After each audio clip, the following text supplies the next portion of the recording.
आप देखिए, ये गुरमीत राम रहीम एक पाखंडी है। ये एक बहुत बड़ा रेपिस्ट है, मर्डरर है। 2 लोगों का इसने मर्डर करा है। अरे कितने पुरुषों की कंप्लेंट है जिनको इसने जबरदस्ती पकड़ के उनको कैस्ट्रेट करवा दिया। जी, मेरे पे बहुत बार अटैक्स हुए हैं। पिछले 7 सालों में दिल्ली महिला आयोग ने 1 लाख से ज्यादा केसेस की सुनवाई करी है। ये आदमी बाहर आता है जेल से, सत्संग करता है, कोई प्रवचन करता है, गाने बनाता है और हरियाणा सरकार के डिप्टी स्पीकर, मेयर जाके उसके सामने नतमस्तक होते हैं और कहते हैं कि हम बाबा की भक्ति में लीन हैं। इससे ज्यादा शर्म की बात क्या हो सकती है।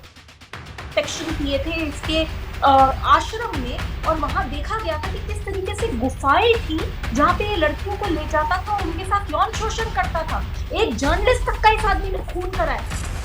हरियाणा की वेबसाइट पे चले जाइए तो साफ लिखा है कि वहां पे जो सरकारी अफसर हैं वो देते हैं पैरोल। तो कैसे मुख्यमंत्री कह सकते हैं कि कोई कोर्ट देता है? और कोर्ट देता है तो बताएं कि कौन कोर्ट देता है। मैं बाबा के खिलाफ सिर्फ और सिर्फ इसलिए हूँ क्योंकि वो एक पापी है और एक पाखंडी है।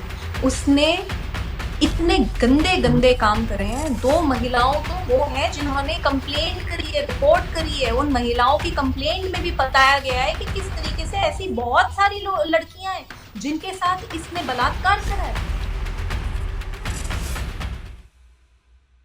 सुरजीत पात्र साहब ने लिखिया कि कुछ कहांगा ਤਾਂ ਹਨੇਰਾ ਜਰੇਗਾ ਕਿਵੇਂ ਚੁੱਪ ਰਿਹਾ ਤਾਂ ਸਮਾਧਾਨ ਕੀ ਕਹਿਣਗੇ। ਇਹ ਕਹਿਣ ਦੀ ਲੋੜ ਕਿਉਂ ਪੈਂਦੀ ਪਈ ਹੈ? ਬਲਾਤਕਾਰੀ ਗੁਰਮੀਤ ਰਾਮ ਰਹੀਮ ਨੂੰ ਪੈਰੋਲ ਮਿਲਦੀ ਹੈ ਔਰ ਉਹ ਬਾਹਰ ਆਂਦਾ, ਬਾਹਰ ਆ ਕੇ ਸਤਸੰਗ ਕਰਦਾ ਪਿਆ। ਸਤਸੰਗ ਦੇ ਵਿੱਚ ਵਾਰ-ਵਾਰ ਇਹ ਕਹਿੰਦਾ ਪਿਆ ਕਿ ਮੈਂ ਗੁਰੂ ਸੀ, ਗੁਰੂ ਹਾਂ, ਗੁਰੂ ਰਹਾਂਗਾ। ਲੇਕਿਨ ਜੇ ਇਸ ਕੇਸ ਦੀ ਬਲਾਤਕਾਰ ਦੇ ਕੇਸ ਦੀ ਤਹਿਕੀਕਾਤ ਨੂੰ ਦੇਖਿਆ ਜਾਵੇ, ਇਨਵੈਸਟੀਗੇਸ਼ਨ ਨੂੰ ਦੇਖਿਆ ਜਾਵੇ ਤੇ ਜਿਹੜੇ ਸੀਬੀਆਈ ਦੇ ਅਫਸਰ ਸੀਗੇ ਉਹਨਾਂ ਨੇ ਬਹੁਤ ਕਸ਼ਟ ਚੁੱਕਿਆ। ਲੇਕਿਨ ਇਸ ਚੀਜ਼ ਦਾ ਵਿਰੋਧ ਕੀਤਾ, ਡਟ ਕੇ ਵਿਰੋਧ ਕੀਤਾ ਦਿੱਲੀ ਵੂਮਨ ਕਮਿਸ਼ਨ ਦੇ ਚੇਅਰਪਰਸਨ स्वाति मलीवाल ने और साडे नाल दिल्लीओं इस वक्त जुड़ चुके हैं। गलबात करते हैं। मैम बहुत बहुत धन्यवाद वक्त देने के लिए। नमस्ते मैम, आपको क्या जरूरत पड़ गई कि आप सामने आए और आपने आकर के बाबा का विरोध किया, जबकि बड़े से बड़े लीडर, बड़ी बड़ी पार्टियों के लीडर उस बाबा के पास जाके नतमस्तक होते हैं? मेरे हिसाब से बहुत ही शर्म की बात है। आप देखिए, ये गुरमीत राम रहीम एक पाखंडी है। ये एक बहुत बड़ा रेपिस्ट है, मर्डरर है। और ऐसा मैं नहीं कह रही हूं, ऐसा कोर्ट ने कहा है। कोर्ट ने उसको रेप और मर्डर के संगीन जुर्मों की वजह से उम्र कैद की सजा सुनाई है। ऐसे इंसान की जगह सिर्फ और सिर्फ जेल में है। पर वो जेल में नहीं है क्योंकि हरियाणा सरकार का जब मन आता है वो उसको बाहर निकाल देते हैं, पैरोल पे भेज देते हैं। मुझे समझ नहीं आता कि ऐसा क्या जरूरी काम है गुरमीत राम रहीम को कि इसी साल में उसको 3 बार पैरोल पे भेजना पड़ गया। और अब देखें तो हद हो गई। ये आदमी बाहर आता है जेल से, सत्संग करता है, कोई प्रवचन करता है, गाने बनाता है और हरियाणा सरकार के डिप्टी स्पीकर, मेयर जाके उसके सामने नतमस्तक होते हैं और कहते हैं कि हम बाबा की भक्ति में लीन हैं। इससे ज्यादा शर्म की बात क्या हो सकती है। एक लड़की को इस देश में इतना स्ट्रगल करके जस्टिस मिलता है, कई सालों तक उसे लड़ाई लड़नी पड़ती है अपने रेपिस्ट के खिलाफ, तब वो रेपिस्ट जाके जेल जाता है।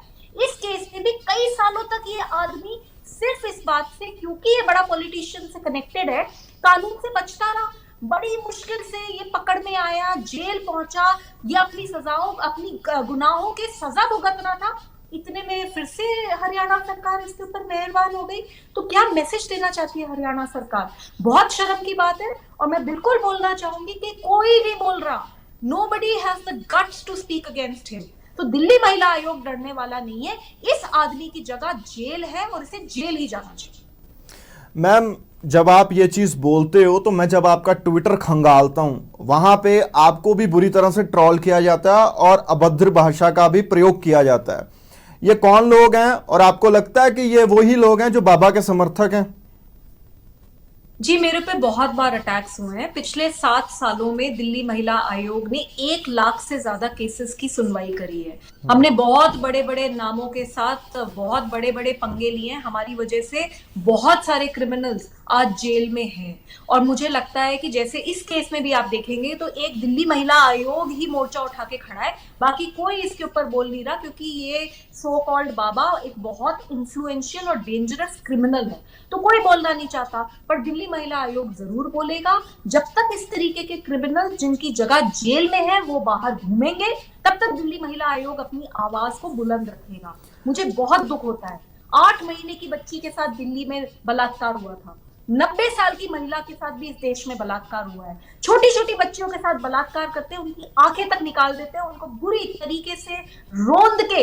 ऐसे लोग भी आज बाहर खुले घूम रहे हैं। ये राम रहीम इतना बड़ा क्रिमिनल है, इतने सालों तक इसने चकमा दिया एक तरीके से कानून को, और आज हरियाणा सरकार कानून की पूरी धज्जियां उड़ा रही है। ये वही आदमी है, हमें याद रखना पड़ेगा। जब इसके ऊपर केस हुआ था तो उसके बाद बहुत सारी अथॉरिटीज ने इंस्पेक्शन किए थे इसके आश्रम में, और वहां देखा गया था कि किस तरीके से गुफाएं थी जहां पे ये लड़कियों को ले जाता था और उनके साथ यौन शोषण करता था। एक जर्नलिस्ट तक का इस आदमी ने खून करा है। ऐसे आदमी को, जिसको जेल में सड़ना चाहिए, उसको हरियाणा सरकार बाहर निकालती है और मुख्यमंत्री कहते हैं मुझे तो पता ही नहीं, मेरा तो कोई रोल ही नहीं है, कोर्ट ने देनी है पैरोल। बिल्कुल सरासर झूठी बात है, जो कि उनके खुद के गृह मंत्री कह रहे हैं कि नहीं, ये तो जेल विभाग का काम है। आप हरियाणा की वेबसाइट पे चले जाइए तो साफ लिखा है कि वहां पे जो सरकारी अफसर हैं वो देते हैं पैरोल। तो कैसे मुख्यमंत्री कह सकते हैं कि कोई कोर्ट देता है?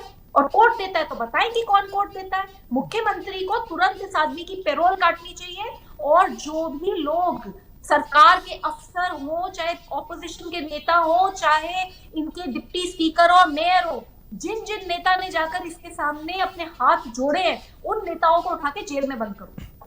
मैम, अभी कल ही मेरी एक जर्नलिस्ट से बात हो रही थी जिन्होंने पहली बार इन्वेस्टिगेटिव जर्नलिज्म के तहत इनके ऊपर एक रिपोर्ट पब्लिश की थी तहलका मैगजीन में, और बाद में उनकी एक बुक भी आई थी द डेरा सच्चा सौदा के ऊपर। अनुराग त्रिपाठी से बात हो रही थी, उन्होंने बताया कि किस तरीके के साथ साध्वियों ने उनको अप्रोच करना शुरू किया जब वो रिपोर्ट पब्लिश हुई थी।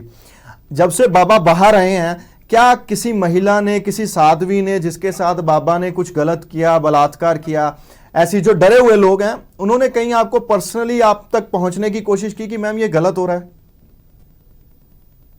देखिए, मैं ये पूछना चाहती हूँ कि कैसे एक महिला के अंदर हिम्मत आएगी। जिन महिलाओं ने हिम्मत दिखाई, जिन महिलाओं की हिम्मत की वजह से आज ये आदमी को उम्र कैद की सजा हुई। मुझे नहीं लगता कोई नेता चाहता था कि इसको उम्र कैद की सजा हो जाए, लेकिन इसने वो उन महिलाओं की वजह से इतने बड़े आदमी को आज जेल काटनी पड़ रही है। लेकिन आप ये देखिए कि सरकार क्या मैसेज देती है। सरकार ये मैसेज देती है कि हम रेपिस्ट के साथ खड़े हैं। तो उन महिलाओं को क्या मैसेज है? उन महिलाओं को तो यही मैसेज है ना कि हम कुछ भी कर लेंगे, लेकिन फिर भी इस तरीके के आदमियों को सबक नहीं सिखा पाएंगे। तो मेरे हिसाब से बहुत शर्म की बात है। मैं उन सभी महिलाओं से अपील करना चाहती हूँ जिनके साथ गुरमीत राम रहीम ने यौन शोषण करा है, आप डरिए मत, हम सब आपके साथ हैं। आप दिल्ली महिला आयोग को संपर्क कीजिए, और गुरमीत राम रहीम की जगह सिर्फ और सिर्फ जेल है। और बहुत शर्म की बात है कि हरियाणा सरकार उसे बार बार पैरोल देती है। दिल्ली महिला आयोग इस वक्त एक इन्वेस्टिगेशन करने की कोशिश कर रहा है कि हम ये देख रहे हैं कि बड़ा आम सा हो गया है।